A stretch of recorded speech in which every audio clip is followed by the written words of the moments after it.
This was for Vladimir Putin to expose the mafia of the West. The mission of the 7 African leaders in Ukraine and Russia, it had come to its end. But what did them discuss about? What was this peace negotiation mission all about? What did the president of Ukraine have to say about it? And what did the president of Russia, President Vladimir Putin, said to the 7 African leaders who were presenting the African continent in this peace negotiation? A lot is being said already, but without delay, I want you first to watch this video, then I'll be back for more analysis. We'd like to start off by thanking President Zelensky for allowing the 7 African countries to participate in this peace mission. This is indeed a historic mission in a quest for peace. And I could say that our mission really revolves around 10 key elements. The first one is that we are here to listen both to President Zelensky, and tomorrow we'll be listening to President Putin. And we do so with deep respect for the people of Ukraine, which we have expressed to President Zelensky, but also in recognition of the proposals that they have put forward as a peace formula. The Ukrainians feel that they must fight and not give up. The road to peace is very hard. It's not easy.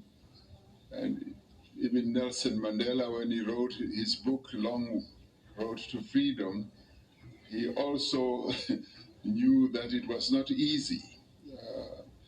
But at the same time, even when it was most difficult, even for us who felt that we should continue fighting against the apartheid misrulers of our country and we shouldn't give up, he said, we've got to find peace. We've got to make peace, because he also realized, as our leader, that the continuation of the oppression and exploitation by the apartheid government was wreaking a lot of suffering and damage to the people of South Africa.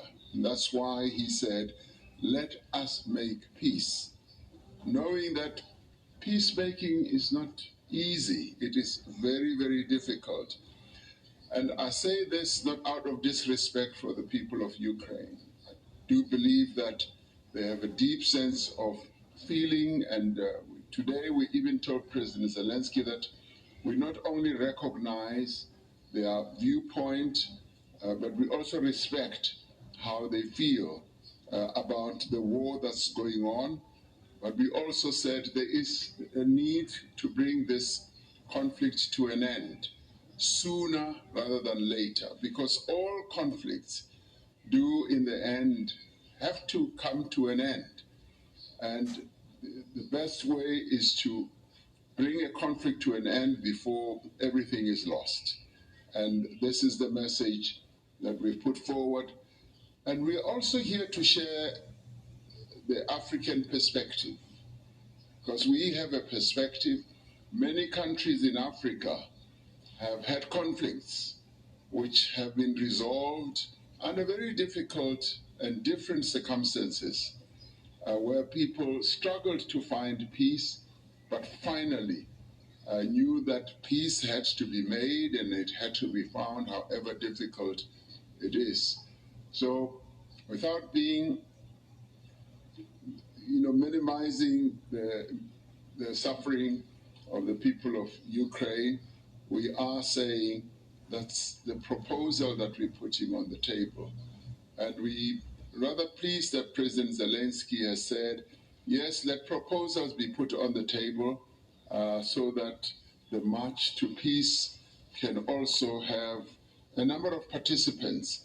And we as African countries have chosen to be some of those participants and to make our humble, very humble contribution, a contribution that recognizes the many other proposals that have been made. And if you look at a number of the proposals, there are a number of similarities.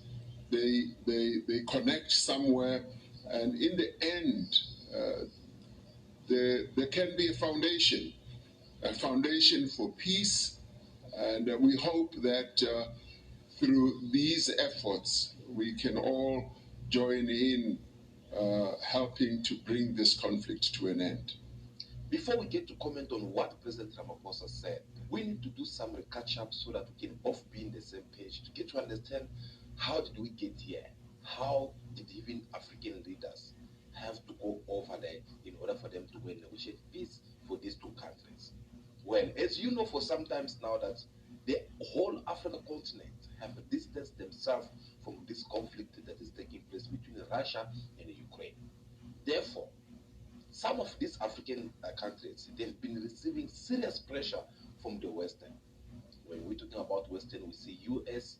with its ally and NATO's.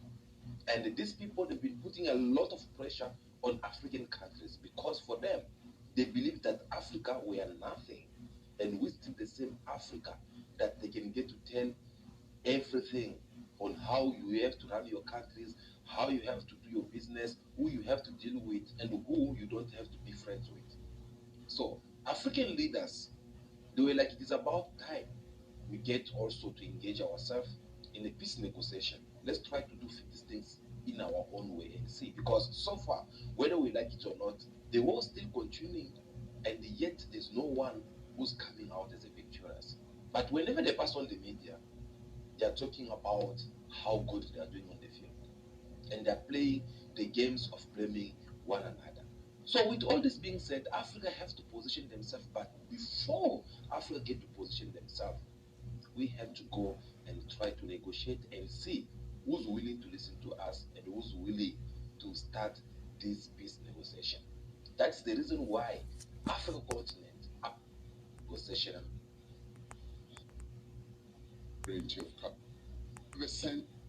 that South Africa, we're talking loud message to the Western. He could not beat around the bush, but to repeat his words. And he was so firm and determined in what he said. Have a listen. You're absolutely right. We are proceeding to meet President Putin, and one of the things I'm going to be doing is to have a bilateral meeting with President Putin to discuss the BRICS summit as well. So what we will is to say, but remember, in a very comfortable way. When they arrived in Russia, they were even more welcome for the obvious reasons, because remember, Africa continent, they're the only countries that remain at least neutral in all this and not really condemning Russia. They want you to listen to them. Obviously, you will have to treat them in the very special. And is a member of the NATO, so but was in that cargo was maybe could be some of the weapons that South Africa have to go and provide to supply to Russia. So they give South Africa that kind of treatment. That was not even all. We saw on their way to Ukraine, they were humiliated again, packed inside the train. I wonder if it was Joe Biden, who's the president of the United States of America, or if it was Emmanuel Macron as the president of France, he was going to be treated in that way. But our leaders were in that. It was in a very good way, because by the president Cyril Ramaphosa to Moscow. President, but in our case, we pay more attention to this particular part of one of these 10 elements. When the president Ramaphosa come and bring reacting in should work in terms of internet. In favor of preventing global and regional stability and security, as well as peaceful conflict settlement and creating a just model of international relations, We support your desire to conduct independent, sovereign, and peaceful policy. We welcome the balanced attitude of our African friends with regard to the Ukraine crisis. Distinguished friends, we value your interest to settle the conflict. We immediately accepted your proposal to hold negotiations on the Ukraine issue.